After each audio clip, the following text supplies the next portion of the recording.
আমি বিশ্বাস করি জননেত্রী শেখ হাসিনা অবশ্যই আমাদের এই ছাত্রছাত্রী ভাই বোনদের, আমাদের সন্তানদের,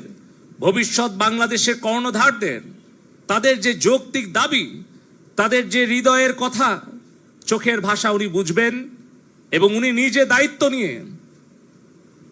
তাদের সাথে আলোচনার মধ্য দিয়ে আমাদের সম্পর্কে তাদের যে ভুল ধারণা আছে, যে সকল অবিশ্বাস, সন্দেহ তৈরি হয়েছে, সেগুলো দূর করে আমরা যারা দায়ী, আমরা যারা দোষী, তাদেরকে শাস্তির আওতায় এনে আমরা যারা ব্যর্থ, আমরা যারা ভুল করেছি,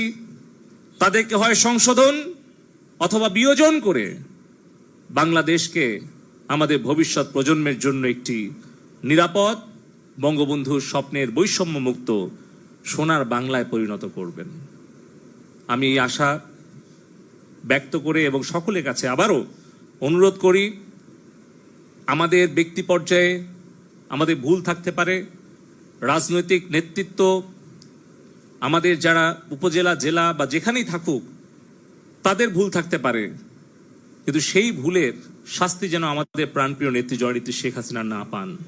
তার জন্য আমাদের দায়টাও আমাদের ঘাড়ে তুলে নিতে হবে। আমরা যারা সরকারের দায়িত্বে আছি, বিভিন্ন জায়গায় বিভিন্ন পর্যায়ে দায়িত্বে আছি, আমাদের ভুলের কারণে, আমাদের অবহেলার কারণে, আমাদের ব্যর্থতার কারণে যে সংকটময় পরিস্থিতি সৃষ্টি হয়েছে, সেই দায়টা আমরা যেন নিজের কাঁধে নিয়ে আমরা যেন সেই দায় স্বীকার করে আমাদের ভবিষ্যৎ প্রজন্মের ছাত্রছাত্রীদের কাছে ক্ষমা চেয়ে আমরা জননেত্রী শেখ হাসিনাকে নিরাপদ রাখার জন্য, বাংলাদেশকে নিরাপদ রাখার জন্য যে কোনো ত্যাগ স্বীকারের জন্য যেন আমরা প্রস্তুত থাকি।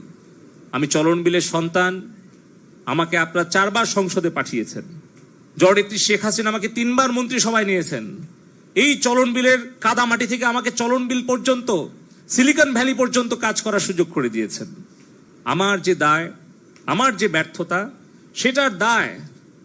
এবং দায়িত্ব আমি নিজের কাঁধে নিয়ে যদি জননেত্রী শেখ হাসিনা যে কোনো শাস্তি অথবা আমাকে যে কোনো সিদ্ধান্ত দেয়, সেটা আমি মাথা পেতে নিয়ে আমি বঙ্গবন্ধুর আদর্শের সৈনিক হিসেবে, জননেত্রী শেখ হাসিনার কর্মী হিসেবে, আওয়ামী লীগের একজন কর্মী হিসেবে আমার তরুণ প্রজন্মের কাছে যদি আমার কোনো ভুল ত্রুটি হয়ে থাকে, আমি করজোরে প্রকাশ্যে